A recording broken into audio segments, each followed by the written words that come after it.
that's already around for many years, and that it's high time that we also draw attention to it in the European Parliament. We shall do it a bit different from other events in the sense that you see that I'm here on my own in front of you, but that's because we have two videos to show you.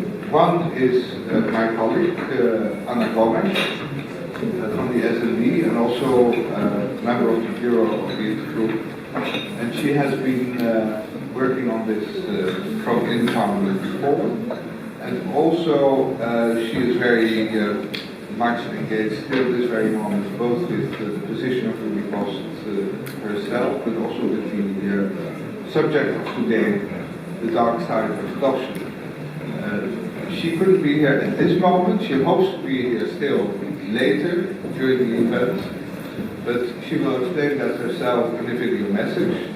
And then, without any break, we continue with the screening of the Netflix episode, The Dark Side of Adoption. So I will not interrupt it, I will just sit with you. The screen will come here, and you can see first the video by Anna, and then the Netflix video.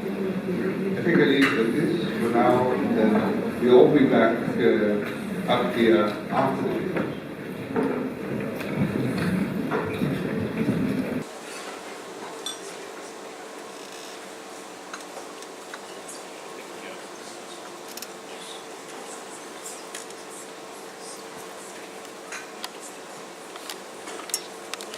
Dennis Jong, the showing of the documentary, The Dark Side of Adoption, and the discussion that will follow, in which we will look at the case of whistleblower Roelie Post.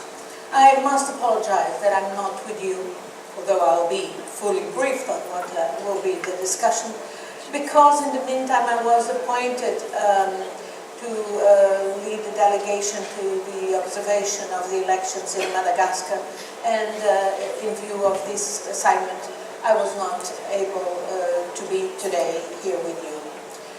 But I think that this discussion is very much needed, and as I said, I'm really pleased to be able to have co-hosted it with Dennis Jong. I must tell you how I came across Roelie Post. When I joined the European Parliament in 2004, we were in the late stages of the negotiations for the accession of Romania and Bulgaria to the EU. And suddenly I found out that there was a lot of lobbying, pro and against. And a good friend of mine, Portuguese jurist Catarina de Albuquerque, who I met in the plane, told me, get involved in this about Romania because it's quite unfair what is happening. There's this lobby in favor of the international adoptions of the children from Romania that is actively lobbying to punish Romania because at the behest of following the recommendation of the European Parliament and of the European Commission, Romania introduced a moratoria on the export of children under this international adoption procedure. And rightly so, because they decided that the situation inherited from the Ceausescu dictatorship was terrible.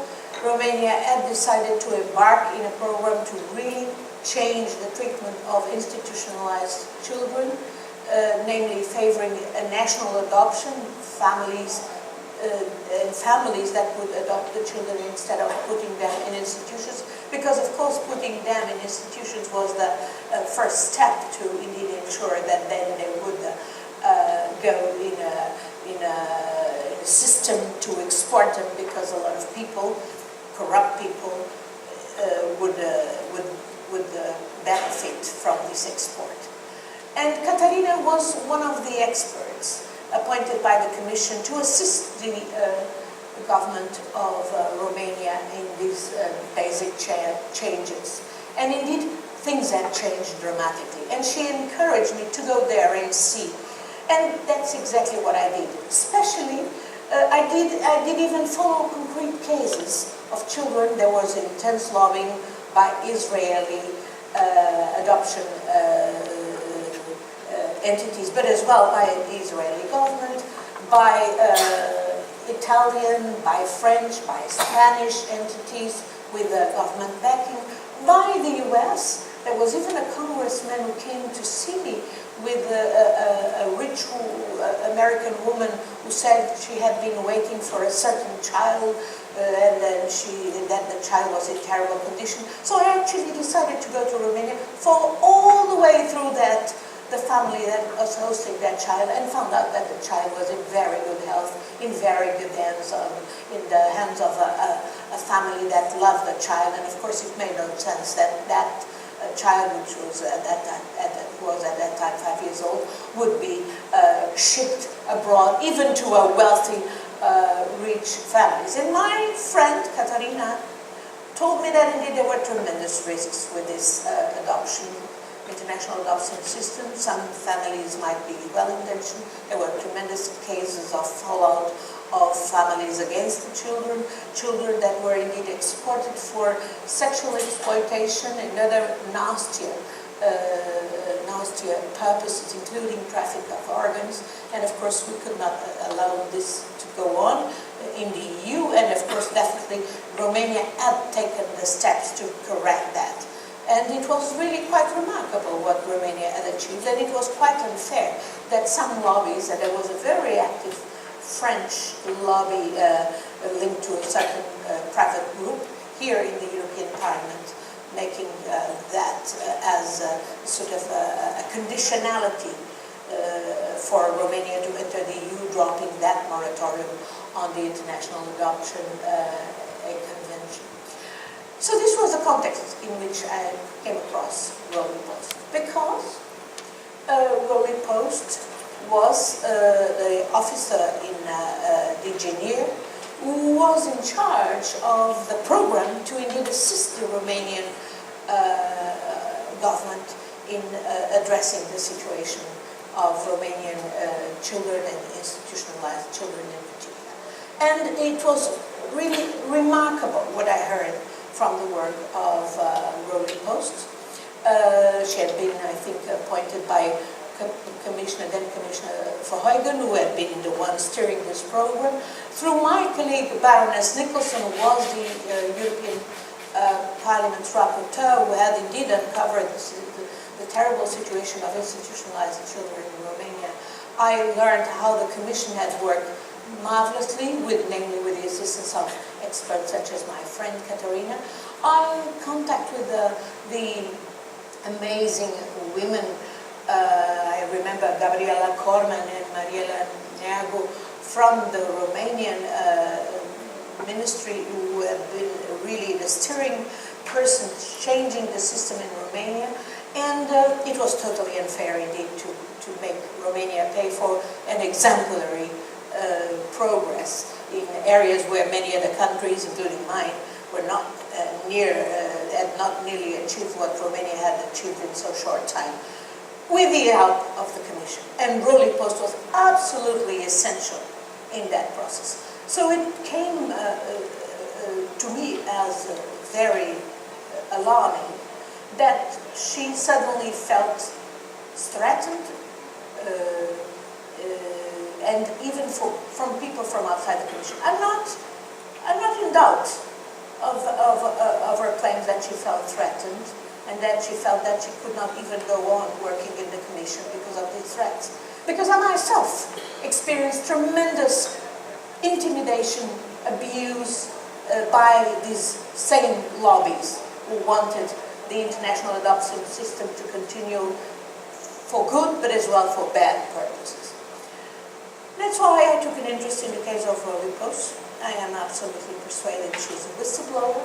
That's why I supported that the Commission would re-examine her complaints. I'm sorry that the Commission, for a number of years, namely the Barroso years, couldn't care less. I'm sorry that these lobbies seem to be quite entrenched in some areas, even inside the Commission, not to mention some member states. And to the point that in 2017 I really had to submit her case to the Ombudswoman of the European Union. And I must say I have respect and admiration for Ms. Emily O'Reilly for what she has done in this position, in many other cases, but I do not agree with the conclusion that she reached. I think it is a conclusion that is too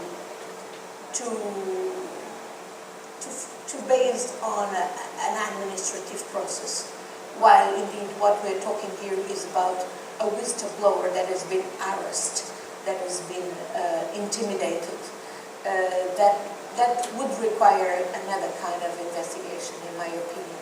And that's why I'm so happy that Dennis Young and I are joining in our efforts to demand to the present Commission to act differently, to reconsider the whole case, to acknowledge that Roelie Post did a fantastic work for the European Union, for Romania, for Romanian children in particular, and that she deserves all the support and not the harassment that is adding to those external forces that have been really after her. She deserves all our support, and I trust that this session here today will be a very important step towards the recognition as a whistleblower that Roelie Post deserves. Thank you, Roelie.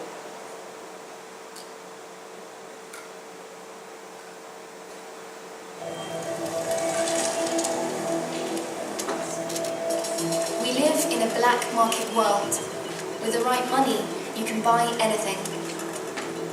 Drugs, exotic animals, sex, and even human body parts, all sold by vast criminal networks. One of the most sinister trafficking rings in the world exploits dreams of a better life, involves widespread deception, and turns children into commodities.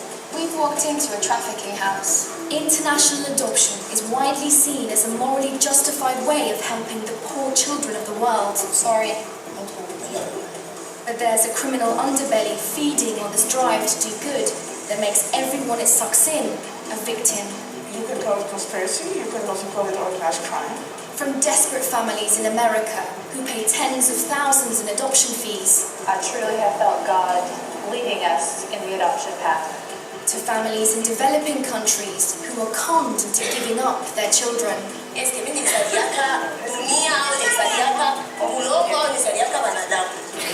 I'm Nelufar Hedayat. I'm investigating the intersection between international adoption and child trafficking, where genuine acts of kindness are corrupted by fraud, theft, and deceit.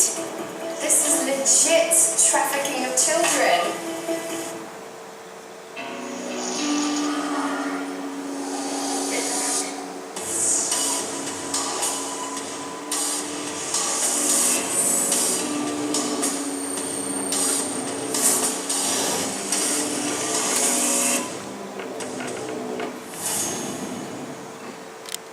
Aching for their children, who they'll never see again, and there are others screaming the system. This is trafficking in Congo right now.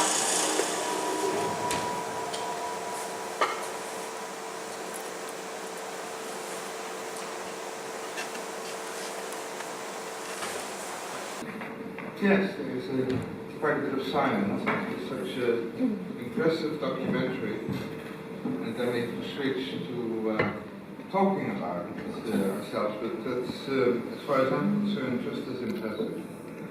Next to me is Roelie Post, who is also in this documentary, and it's actually quite special that she can be here, because as a whistleblower and also faced with all the intimidation and strange things that happened to you in these past years, you take to a certain extent a risk of coming to Brussels And I think that the main reason why you said yes to our invitation was that you said, well, the European Parliament will be a safe place.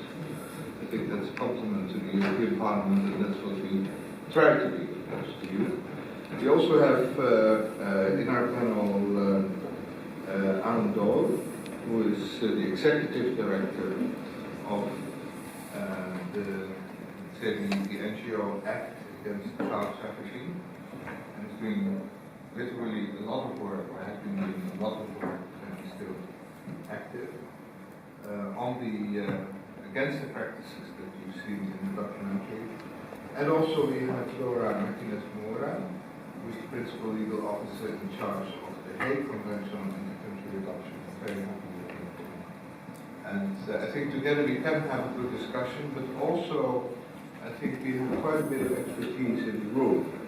So we leave time for discussion, and please feel free to contribute to the discussion. We all have to learn, and the best thing to do that is to have time left for discussion. We have till 6:30, and then there will be another movie screening here from a colleague of mine of the group, so we have to be out by then. But I think we have plenty of time for both the contributions by the panel members and the discussion. And of course we start with you. Thank you very much for being here. Yes, so first of all, thank you very much for inviting me. After Anna's impressive and then also expressive introduction, I almost felt like cutting my speech to half. But I do think that it's good to read it out over because it has been a very good goal. So yes, I think the members of this intergroup for integrity, transparency, corruption and organized crime for this opportunity to put the record straight, because this is how I see it. I get finally the opportunity to give my side of the story. As a European Commission civil servant, since 1983, I have been proud to serve the public interest and to work on the European project in which I strongly believed. When I became, in 1999, responsible for the Romanian children file, my task, in particular, was to monitor the rights of the child and to ensure Romanians' compliance with European law. The European Commission, after all, is what we call the guardian of the treaty. The UN Convention on the Rights of the Child was considered inseparable from the attainment of the objective of the treaty. So that was the legal basis for the work I had to do in Romania. I would like to explain a few things about the traffickers, the movie you just saw. What we saw was child trafficking in the form of misleading parents, money involved, political pressure to get children out who were blocked by their government for reasons of suspicion of the adoptions, and we saw children being moved from orphanage, I say orphanage because they are no orphans, from orphanage to orphanage in which the trail got lost, the paper trail, who are children. The name of the agency, the Italian agency, was not mentioned because the documentary makers, TV producers, were threatened, and I myself too, with legal action by that agency. Therefore, their name is not there. Let me name them. They are Amici dei Bambini, friends of children. They have received over the past a lot of EU funding, an estimate I would say somewhere between 8 and 10 million euro for the traffickers. What we saw were adoptions from Congo, a country without a good adoption law, a country which has not yet ratified the Hague Adoption Convention. So, the usual solution would be to advise Congo to ratify the Hague Adoption Convention, right? This EU civil servant, I was tasked to assist Romania to reform its child protection system in accordance with the usual practice in the old EU member states, such as France, Belgium, Germany, Italy, the Netherlands. But what had happened in Romania?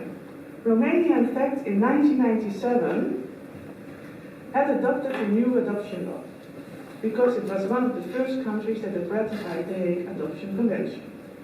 And this Romania became the first country that would implement this convention and would thus have ethical adoptions, no trafficking, etc.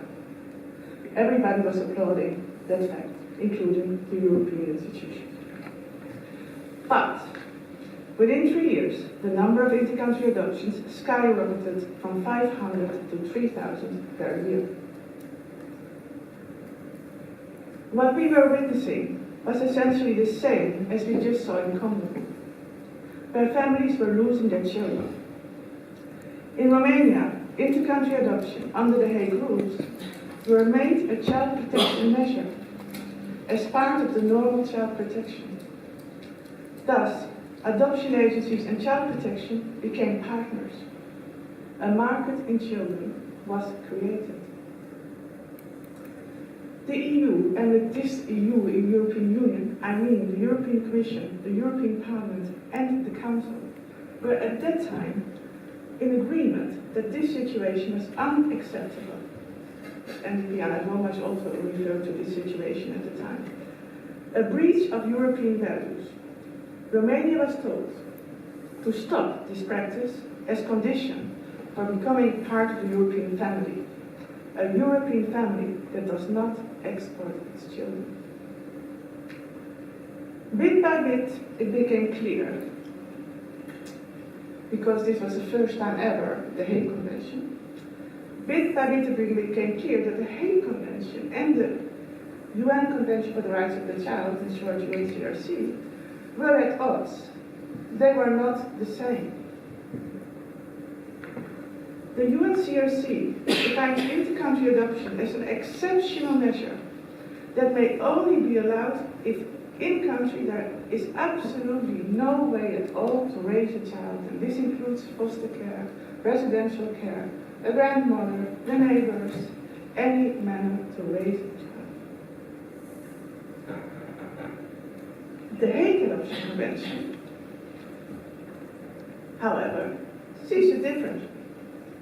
They see the right to a family. This is a right which under the UNCRC does not exist, because children have a family, and you can never have a right to another person. You don't have a right to a husband, you don't have a right to a child, you don't have a right to family.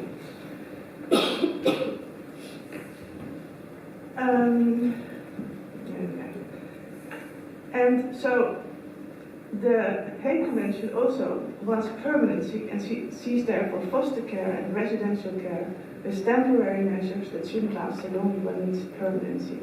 And this sounds good, and it sounds nice, but if you combine this with, because permanency is adoption, and if you combine that with agencies and with money and the rest, then you can see where the story goes. Also, I must say that UNCRC puts a very strong emphasis on the importance of the continuity of culture, language, religion, etc. So if you decide on the care of a child as authorities, because a child needs care, you have to see who is it, what to continue. So basically, if you do all that, you do not send children to the other side of the world in a normal situation. It is not an exceptional need for that. Anyway, the EU's strong message to Romania to stop adoptions came as a truly shockwave through the adoption community. What should have been a good program, Romania under the Hague Convention, had become a disaster. This is where a very strong lobby stood up, and the European Commission, being me, because all this ended on my desk to make a draft reply, got bombarded by letters, petitions, calls, and demonstrations, anything, just like we saw in the movie. And it was very clear this was a very well orchestrated campaign. Then the French adoptive parents were writing, then the Spanish, and then the Italians, and then the Germans came. So this pressure was was huge, and also Romania got the same pressure with the authorities. So in 2002, long story short, the European Commission set up the independent panel where Gomes referred to, where my friend Katarina was part of. These were family law experts from the member states, and they have advised Romania, and they came to the conclusion that intercountry adoption can only be a last resort and not part of normal child protection, because in the European Union you have to respect the achievements, human rights, social rights. So member states have an obligation to child protection and social protection in place. There is no need to send children somewhere else. There is care. So that was a very, very clear opinion, and Romania has then changed their laws, and they no longer allowed adoptions by non-related persons abroad, that is. Well, I skip a part in the lobby because Mrs. Gomes already has talked about it, but long story short, this policy in Romania was successful, but in 2005 the European Commission, just like the Dutch government, Belgian government, it changed every 5 years in Parliament, and in 2005 I was then removed from my job. That was a very chaotic years where I basically wasn't working, was sitting at home, didn't know what to do.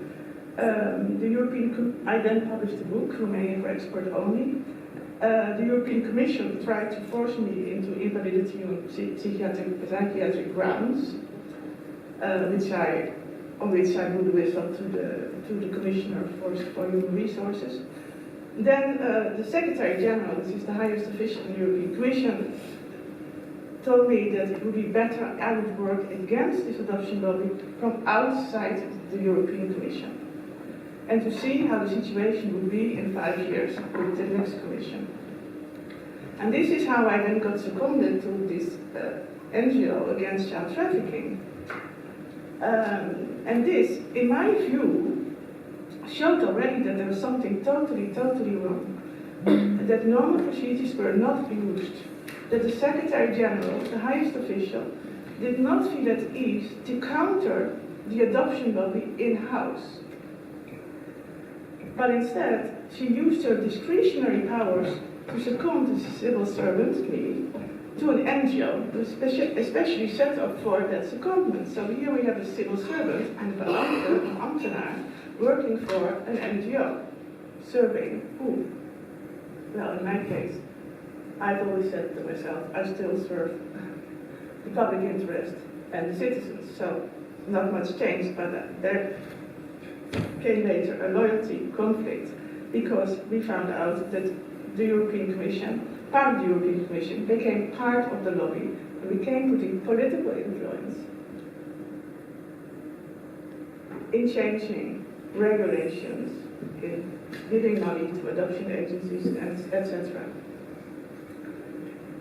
I'm going to skip a bit because would like to summarize then. So this secondment was a temporary solution. We really uncovered lots of trafficking, which was very shocking, that we saw in country after country after country, again the same thing. Whether or not they had ratified the Hague Convention, it went wrong in the same manner, but you had to dig a little bit deeper to see it.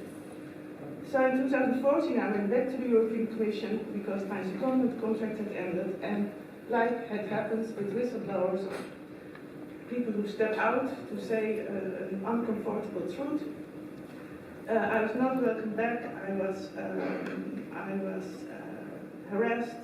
I was humiliated. I tried to find an alternative solution. I tried to speak to the hierarchy. I walked in every day again.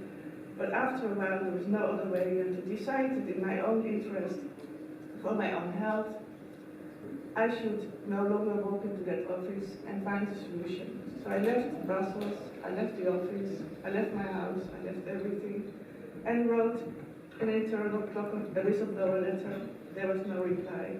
Then I wrote a whistleblower letter to the President of the European Parliament in accordance with the procedures. I went myself with Arun Dohle. He drove me to Brussels. It was February 2016. We had a 2.5-hour talk with the legal advisor of the President. He promised us a reply, but after many mails and phone calls, alas, nothing. So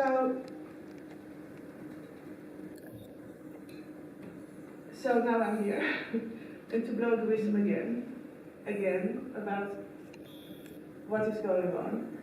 Is this crime? I've called it organized crime. Why do I think it is organized crime? Because we have two conventions who are in conflict with each other, and that in normal international rules cannot be. In fact, the independent panel, the legal experts whom I said, listen, it seems not to be the same. The adoption agencies are saying it is like that, and the others are saying that. And this panel just said, oh no, that cannot be. They only have one right of the child, and that is it. But since I was pushed out, and since X started monitoring, we actually saw in 2004. So the legal basis. Now this may sound simple, but it is. I mean, let me say it anyway. It is a list, and you write down what are the laws and which laws are for all the countries in Europe. The acquis list, acquis communautaire. The acquis list had the UN Convention on the Rights of the Child. In 2004, in the middle of the negotiation with Romania and all this pressure, all of a sudden, in the European Commission, I see that the UNCRC is no longer on the list and has been replaced with the Hague Adoption Convention. As if, first of all, wrong. Second, as if the world is only about adoption for children, because the UNCRC is about all children's rights. I saw that. I talked to colleagues. What do you think? I wrote a note for the file, as you do as a civil servant, and the Director General of the engineer wrote a letter to the Director General of the Legal Service saying, can we please have child rights back?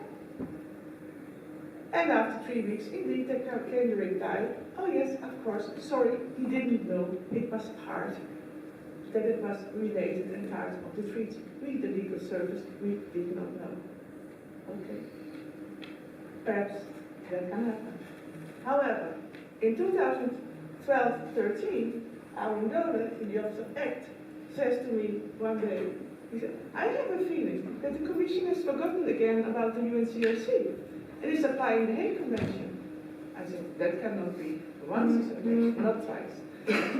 So I wrote to the Commission, and after a lot of waiting time, delay and denial and whatever, Arun, the director, wrote a letter to the Director General of DG Justice, who replied, yes, sorry, yes, we have put back the UNCRC, and the Hague Convention we have again taken up. This cannot be. If you don't know what your laws are, you don't know who you serve as a civil servant. But this is the point about which I very much would like to blow the whistle. I have blown the whistle since 10 years. There seems to be no end. In fact, I already have blown the whistle on this fact in 2008 at the request of the Dutch Ministry of Justice. I drafted an article in the perverse effects of the Hague Convention, in which I explained most of this already. At that time, I didn't know that for the second time they would try to get the Hague to replace the UNCRC. So, to conclude,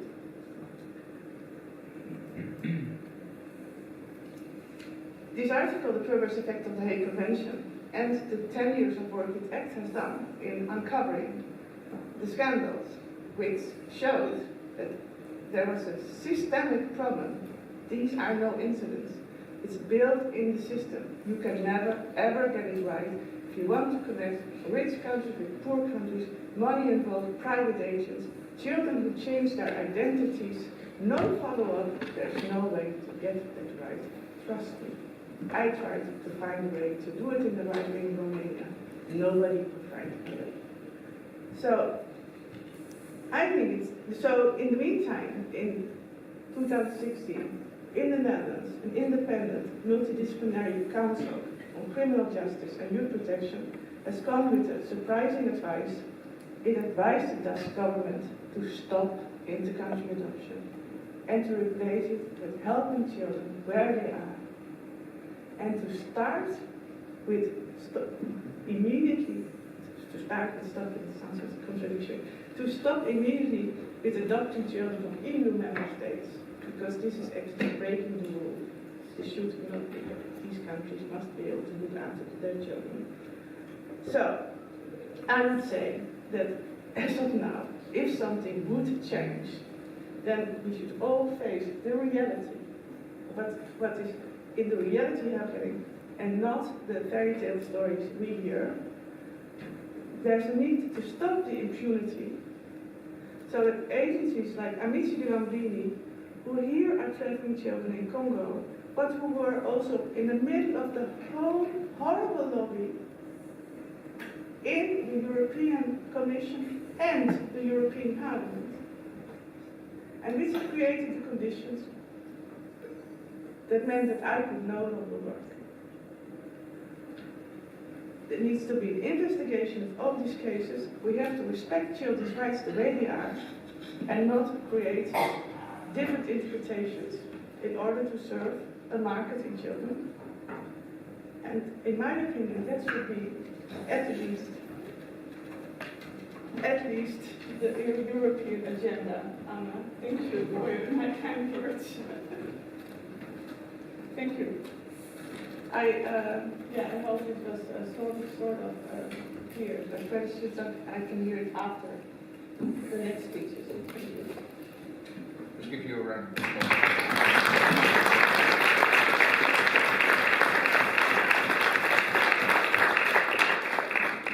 There are two layers to this meeting. Huh? On the one hand, I think that's for you as well, remarkably, but it's the most important message that you always give me, that we should get this on the agenda, this linkage between intercountry adoption and organized crime and child trafficking. Towards the end of the meeting, we should also try to formulate a few conclusions, I think, where we can give follow-up action to that. That's the one layer.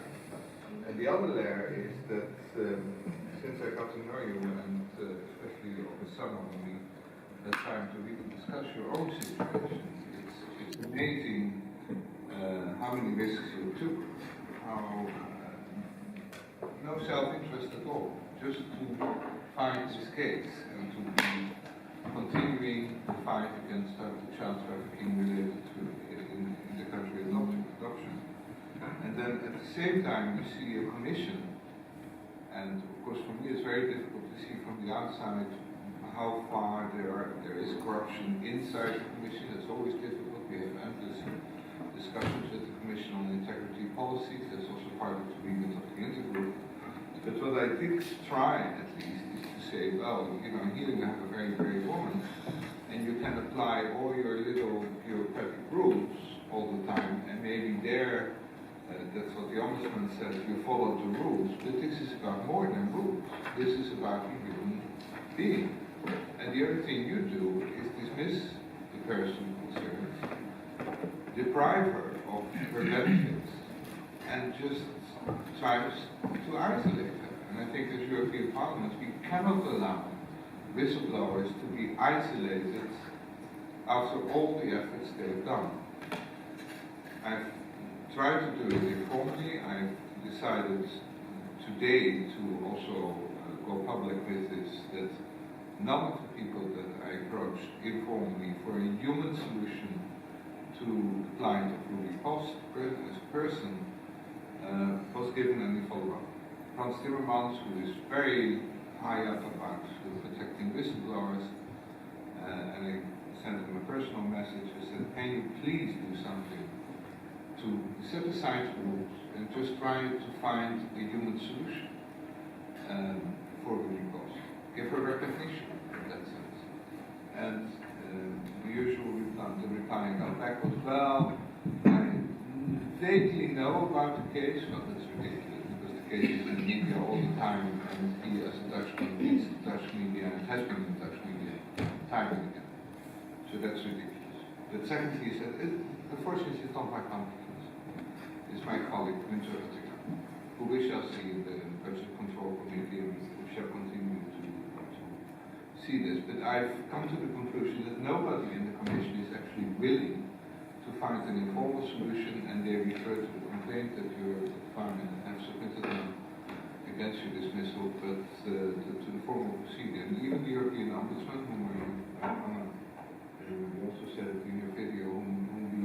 definitely value enormously in other cases. In this case, she says, well, come back when the complaint is there, I might play a role there.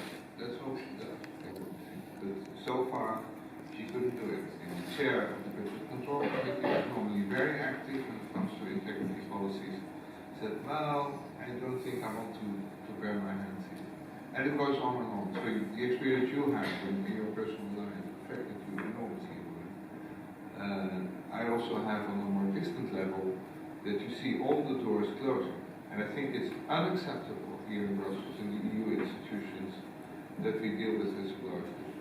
That's what I wanted to say, and then I leave it at this and immediately go on now to Arun Dohle for a second. Thank you, Volk. Yeah, I'm really impressed that so many people came. I'd like to add to what we actually just have seen in the documentary to the traffickers, that the children who came out also came out on pressure of the High Representative of the EU. So there was a meeting between UNICEF and the High Representative and the ambassadors of the member states. And that pressure actually released those children to Italy. So this is the absolute highest level. Now let's go back to the lowest level, to the individual person.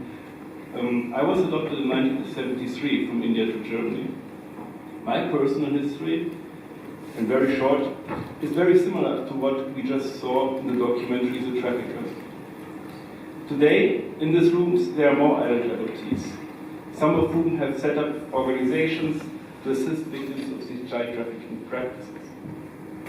We have representatives here from the United Adoptees International, Plan Angel for Colombia, Mein Roots, Indonesia, Shapla, Bangladesh, Chilean adoptees worldwide, among others. I'd like to note that actually many of these adoptees were mediated and trafficked by agencies who are till date licensed.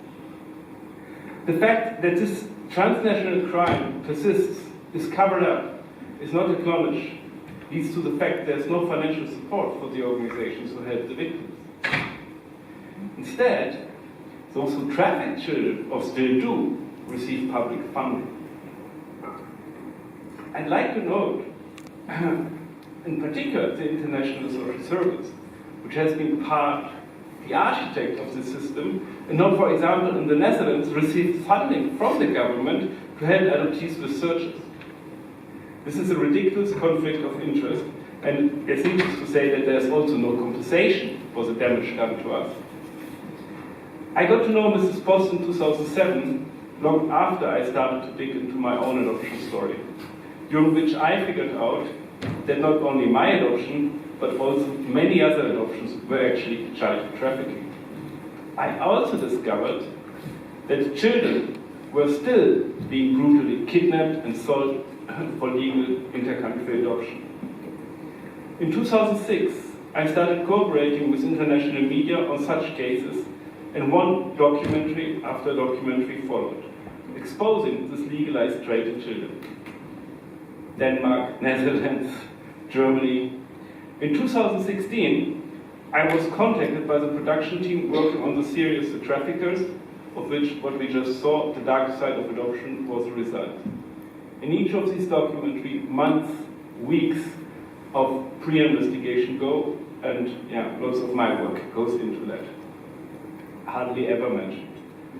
I always believed that when one explains the authorities here in the West what is really going on in the sending countries, then it would stop. It would be addressed. Sure, huh? No, not so. So when I met Mrs. Post in 2007, she spelled out the forces and powers in place and how the issue had been politicized. She explained to me the difference between the Hague Adoption Convention and the UNCRC. Sorry, Roelie, it took 3 months. I was so brainwashed, I couldn't understand it. So sorry, really, it took me really 3 months. But then, since then, it's clear to me. And the world divides also for me. One part, UNCRC, and the other part, pro-Hague.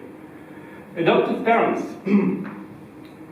I mean, adoptive parents have set up adoption agencies. That's how we got adopted 40 years, 30 years ago. These adoption agencies united worldwide and lobbied, sometimes together with outright criminal elements, for a legalized market in children. There was always a lot of money involved from the beginning. These agencies were also the forces behind the creation of the Hague Adoption Convention. Während Kinder, the Euro agencies, ISS, Terrorism, Joint Council on International Children's Services hold. Amici de Bambini, the agency which just tracked those children from Congo, for example, is also a founding member of Euroadopt. The Chile adoptees who are here now have been also trafficked by a Euroadopt member, the Adoptionsstelle. So Euroadopt is a trade association of European adoption agencies. I think we can agree on that. The Hague Adoption Convention has been created to provide a platform for this organized transnational crime. Without the Hague Convention, this would have stopped after 1989, late. We took it upon us to act. We reported to the law enforcement agencies. We also gave parents in the sending countries legal aid. Unfortunately, we couldn't do that with the family in the Congo due to lack of resources, but we did so in other countries. We did file criminal complaints in the Netherlands, in India, and in Ethiopia. In India, we also went to court against the police, so in order to force the police to investigate. Some of the cases are still pending. We have made numerous complaints to Olaf, the European Anti-Fraud Office, about corruption within the EU institutions, all of which were essentially ignored. We have brought to the notice of Olaf that the system which enables adoption agencies to trade in children is more than just Amici de Bambini. Basically, every adoption agency functions in the same way. Also, EU funding is being illegitimately used to promote Hague-compliant child protection systems within or outside the EU. If the Hague is not a legal basis, then how can the EU fund, for example, organizations like UNICEF who promote the Hague Adoption Convention, if there is a conflict? We cannot fund an organization in the extreme measure, I mean, if I put it to the extreme, who actually, promotes the death penalty, which would be totally against fundamental EU values. But with children's rights, we apparently go the US way, because the Hague Adoption Convention is the US way, because the US has not ratified the UNCRC. Well, all our complaints so were just not investigated. Also not my complaint, first I made a complaint to the European Commission, then to Olaf, about the EU funding to Amici Bambini. So, the investigation was refused, and so Act took Olaf finally to the court for failing to open an investigation, seeking a direction to open an investigation. Yeah, that's the European Court. It turned out that Olaf is not really independent, it is the European Commission itself. Yeah. So that strange organization Act, which was set up by the European Commission to park Roelie Post, is now taking the European Commission to court. Oh yeah. Coming back to the Hague Convention and the UNCRC. Till today, I find it incredibly shocking that the European Commission not once but twice replaced the universal binding UN Convention with the private law Hague Adoption Convention. I mean, for me, this is the ultimate form of corruption. Just, the United Nations Commission just deleted this. Well, I've made a compilation of some video clips. It's part of a not yet broadcast documentary, and it was filmed 4 years ago. Let's keep in mind that Roelie is and was, in the words of one of her former bosses, Simon Mordew, in 2005, the font of all knowledge and wisdom, and decisive in allowing the Commission to finally get a grip on what was going on regarding Romania. And that her career and life has been destroyed since then, by the way. In that video clip, which hopefully works, you will see first the Romanian President Basescu, I think you see that or saw that all the time, coming with a very firm, Stop, I will explain first. Firm statement not to reopen intercountry adoption while under heavy pressure. When visiting President Barroso, he became under heavy pressure to open Romania.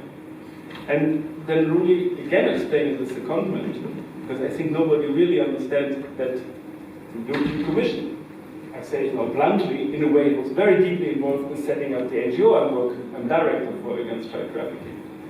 And then you see the then designated Commissioner for Enlargement, Olli Rehn, talking about the UNCRC. And finally, but not last, the Commission's Child Rights Coordinator, Margaret Tuch, who also, we try with it. One law in Brussels or anywhere else, but Romania will not change its law on adoptions, at least as long as I'm President of Romania. Catherine Day, she said there was another option, and that was working for an NGO. And so I kind of jokingly said, well, I guess then I have to set up my own NGO. If Romania had to close down because of child trafficking in the adoption system, there are similar circumstances in Bulgaria, Montenegro, other countries. And these are countries that Sweden, my country, still are adopting children from. Acquis communautaire, a French term that summarises the rights, procedures and obligations in EU laws, treaties, intergovernmental decisions and judgments from the Court of Justice. Countries wishing to join the EU must accept the acquis and make EU law part of their own national laws.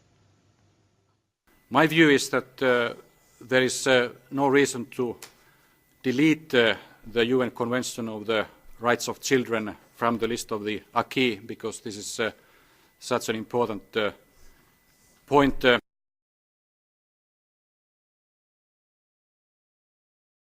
UNCRC, it isn't on the acquis list? No, it isn't EU acquis. But has it never been on the acquis list? I think there are discussions about whether it was in or out. But is it on the acquis list? Has it been, or is it not? I don't know if it was in the past. I think it has been on the acquis list.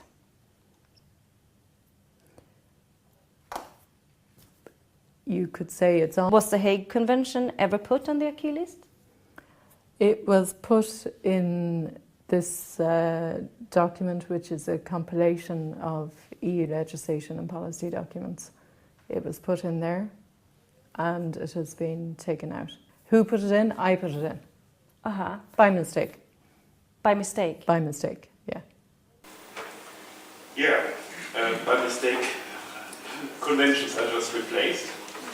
And as a result of this mistake, accession countries, for example, such as Serbia, Montenegro, now the other Western Balkan countries, implement the Hague system. And one has to really think about it. There's a lot of EU funding for local care. And then the children, for example, from Montenegro and Serbia, that was what we were investigating in 2014, were exported to Sweden. And that against an adoption fee. So against, again, money. The same system has been, by the way, implemented in Bulgaria, but I have to say that Latvia now stopped. Latvia stopped exporting children this week, last week. Yeah, in Serbia already the first scandal has been a child in foster care was taken from the foster family and sent to Sweden. And this whole lobbying goes even further, so they're now breaking down laws and legislation in the old member states to make it more like the Hague Convention, more for permanency and adoption much easier. You see that in the Netherlands, you see it in Denmark, Sweden, and also now in Germany. And it also includes, step by step, the possibility to terminate parental rights. Then we come back to the issue of forced adoptions like we have it in the UK or we had it earlier in other countries. And you have it, of course, in the United States. Thank you very much for listening to this, and I'm going back to India tomorrow to assist adoptees to finding back their parents and to dig out more scandals. I can only warn everybody to, because I saw that central authorities are here to work with India, because we are currently digging out the linkages between the children's courts, the child welfare courts, and the residential care institutions, and it's just a mess, I can tell you. But it will come out. Thank you.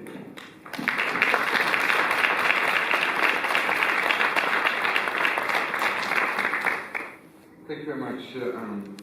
And I didn't want to interrupt you because you added very up-to-date and important information.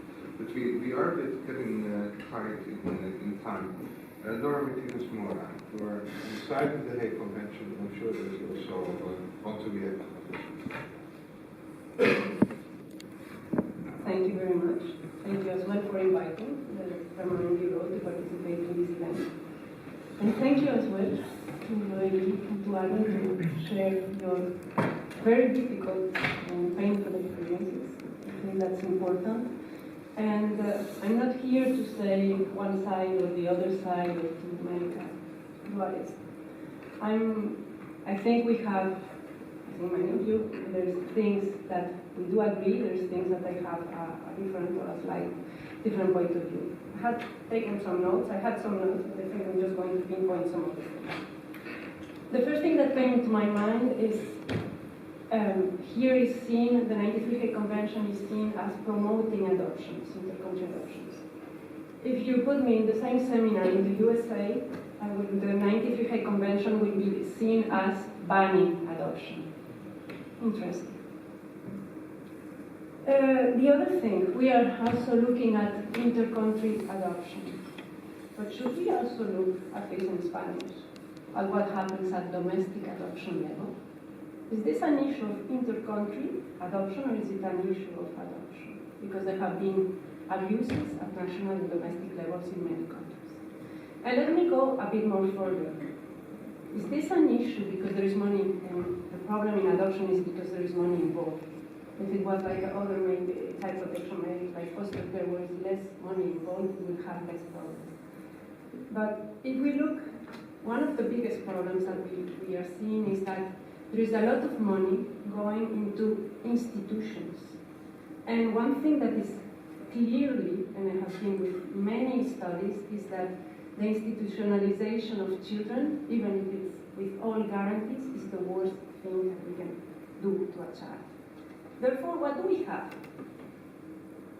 We have the principle of subsidiarity, what the 93 Hague Convention is. And let me see, CRC 93 Hague Convention, my point of view, so I have a different point of view, I respect your point of view, is that the 93 Hague Convention was there to develop the standards set in the CRC. It is not to overrule or to overturn. When what we have to look here is to a suitable manner to take care of children. What is suitable? That's the important thing. Then we have to look at, we know that the most important is family. And I think that we will agree we need to support birth families. This is where we have to put the money and the funds. Birth families. We need to support them, we need to work with them. Say birth families, we can differentiate from adoption, but families, fine. We need to work with them. This is sometimes difficult because it is being much easier to raise funds for child institutions and building institutions that to support families, and we have to work with that. That's very important. We also need to find solutions in the country, because if you ask any of us, if something happened to our children or something, what do we want for them? We want a solution in the country.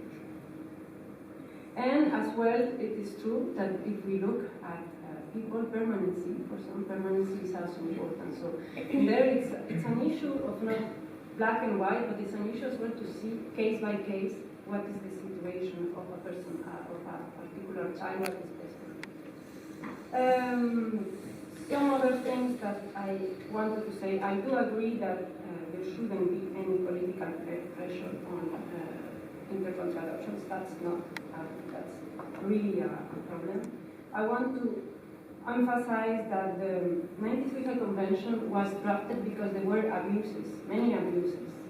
And it was drafted in order to prevent, by establishing some standards, prevent in an indirect way problems in intercountry adoption. But there's also something very important that we are seeing now more and more, is that it's not only about prevention, but it's also about addressing the problems that have happened. And I think many of the countries here in Europe are really facing that. How do we address? There's something I have a different point of view. If the 93 Hague Convention wasn't there, I do wonder if we will have more cases like Congo. More countries like Congo. Many of the things that we saw there is no concern before. We didn't, the parents didn't know what they were signing for. There is this middleman looking for children. There's no professional matching. There was the adoption accredited body is not really clear how all these things are done. So it really shows that many of the minimum guarantees were not respected, and that made a problem. Also, if you look at the 93 Hague Convention, 2014, 45,000 inter-country adoptions. 2016, 11,000 inter-country adoptions. Numbers have gone down for two reasons. One, because many countries have closed because of abuses. We're going to start many important countries. We can see Guatemala, we can see others have closed inter-country adoption because of abuses. But on the other hand, the 93 Hague Convention has also helped to put this importance of the need to support families at the beginning in order that they can take care of the children. That's the idea behind. I don't think there's something else, and that's clearly as well in the convention. Then something as well that we saw that is problematic is money in inter-country adoption. First, it is called donations. That's a problem. Then it is called contributions, and it's monitored. Then it is called developmental aid and cooperation projects. Now it is called maintenance, child maintenance cost, the $5,000 US per kid. That's a problem. How old is this? And there's also what the 93 Hague Convention is going to try to do, and that's also difficult, is that we go from a system where it's all in the private sphere to go and have it in the public sphere in order to be able to monitor, investigate, authorize in a more clear way. This is sometimes difficult because the private sphere is the one who has done all the experience in this, but we have to cut. This is a difficult cut, but we have to go. There's many other things that I could say, but I think the most important here is, again, to see how we can help and how countries can, by themselves, improve the child protection system in the country in order that the solution is in the country, within the family, and that the children do not need to have any type of adoption or other child protection measure. I think that's also very important and what we should try to go into really have a couple of minutes of discussion. Thank you. Can I please say about what you said? Yes. Yes, we'll have a discussion later. Yeah, me too, but I think Martina Anderson probably also wants to speak because she's very much involved in this, right? You want to react to what has just been said, right? So if you start first, but I would like to give the floor also to Martina. Yes. Can I start? Yeah. Oh, great. Then what's your And please speak in the microphone because it's okay. So I'm the founder of Plan Angel. We are in contact with more than 500 families in Colombia, and 80% of them have said that they had to deal with a forced adoption. The story of Colombia 40 years ago is the same story as happened today. So I think it would be really wise that Martinez-Mora would sit down with me and maybe we have a talk about how it goes in practical. Because you can have a Hague Convention, but it's really important to see how it goes in practical.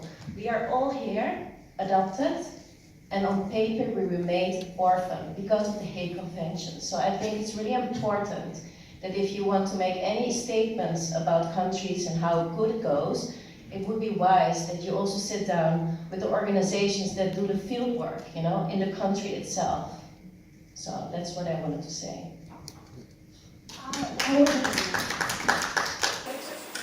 To add something, because I went to Colombia with the support of Plan Angel and I made a photographic project about the first mothers.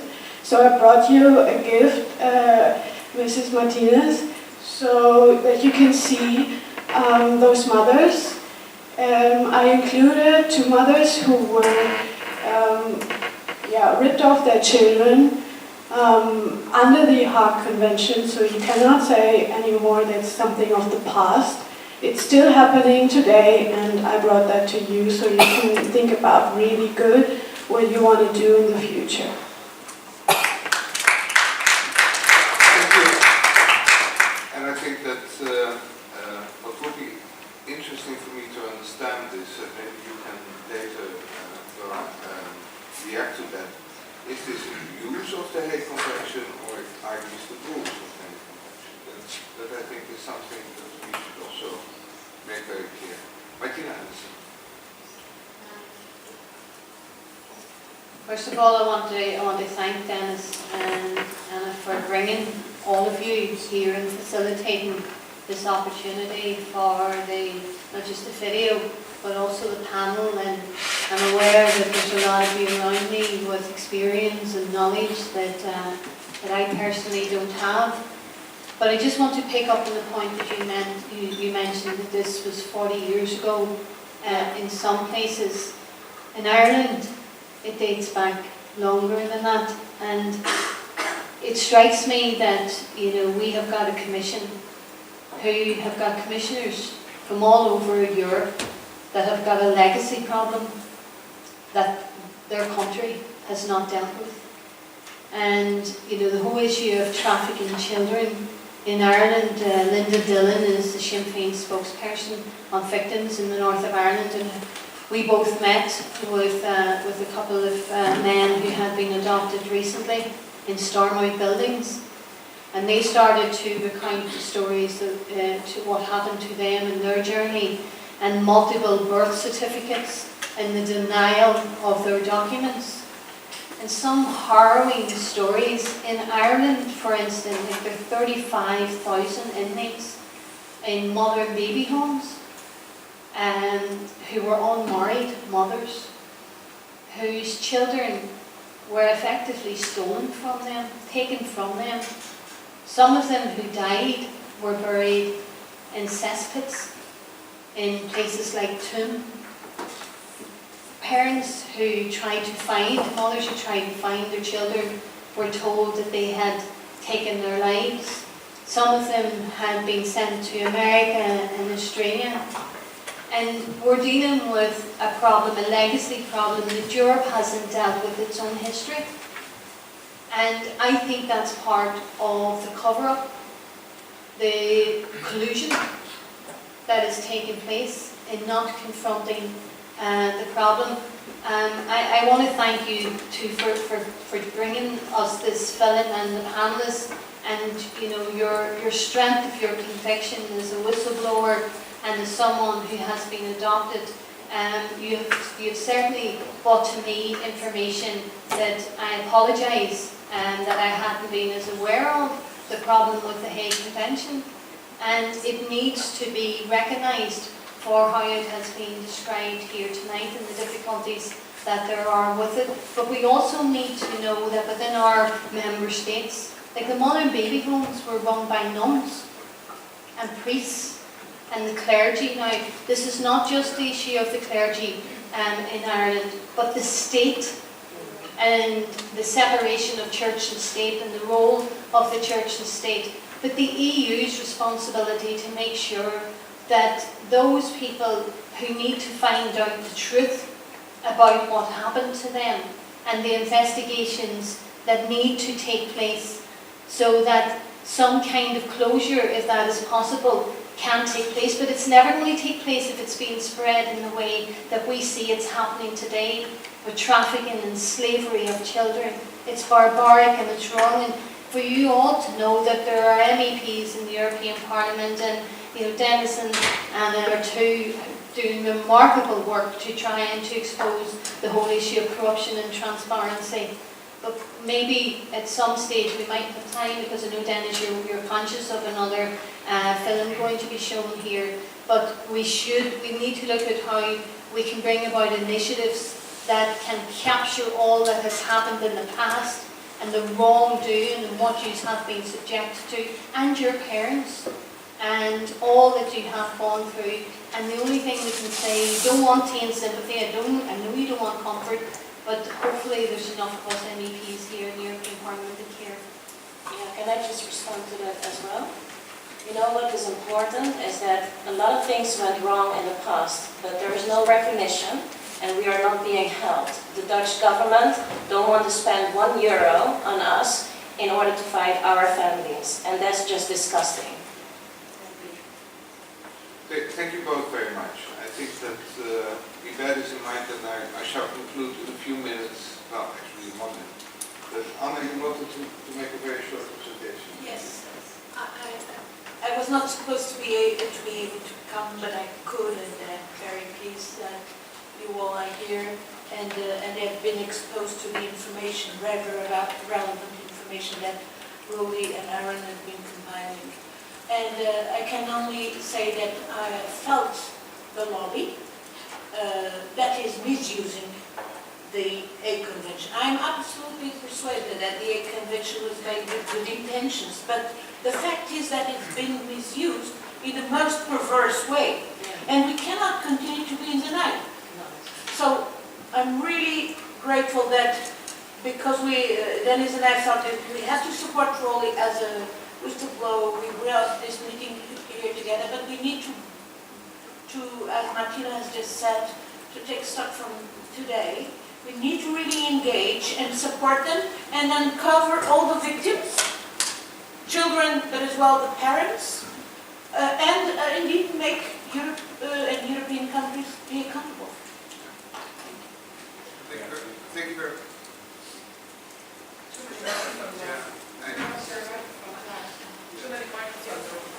Okay, thank you very much.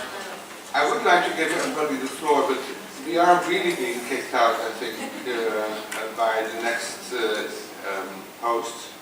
What I would like to promise you, and I look at Anna.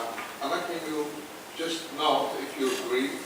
And to Martina, can we sit together and see if we can take an initiative like a motion for a resolution on this, incorporating what you said for recommendations by Roelie, and at the same time also asking once more help for the current situation. So Let the offices maybe incorporate a time to so that it doesn't stay here in this event, but there will be a follow-up. Please, you know where to find us. Any type of recommendation you may have, that Europol should be more active, enforcement should be more active, more funding for your organization. I'm really want to know more about why the Dutch government wants to give you any funding for such a cause. Development aid, and the last word I want to give to you, because you said you wanted to react quickly, and I think it's very great, and also good to clarify that. Thank you very much. Thank you as well for your audio comments. We want to take all that very seriously, and for me what would be interesting is to know specifically the articles and the provisions that you say do not follow or do not are contrary to the CRC, where you say that there is the right to adopt or something like that. All these things. Want to see specifically where see it. It would be interesting, I think, to know, and I think we have to take into consideration that the 93 is not there to promote and to do all this trafficking or anything. I think it's very important how countries implement it, and I think it's also very important to prevent and as well to address abuses and give a response to abuses. Thank you. Thank you very much. Roelie, of course, the very last word is for you, and I hope that you feel a bit strengthened. And this is not the last time we're talking about it in this house. Yeah, no, I feel a bit strengthened by the invitation, by the, I think the number of participants from all walks of life. I think it's more than we expected, I think, and the contributions were really good. for the Hague Convention, I think it's very good that Nora uses here. I think it's also good to have this discussion, because what has failed up to now is, this is not a failure, because you are looking here for your job, and I'm sitting here for my job, but the system, if it doesn't want to go totally down, perhaps it should stop anyway, but it should acknowledge what's happened, and therefore the Hague Convention could be the right place where you invite all the parties, but that means including adoptees, including Against Child Trafficking, or a seat at the table and to talk at the conference. Because up till now, ACT was refused because you are not an international organization, but it depends on the criteria, you're kind of working everywhere, and we're on a cloud, so how international can you be? But adoptees should be, last time they were there for half a day or something. We have to open up to reality, stop impunity. As for their articles, of course, I can say to you, there's a whole lot of academic articles about the difference between the Hague and the UNCRC. Debate, talk, listen, connect, solve it, and it's going to cost money somewhere. Thank you all very much.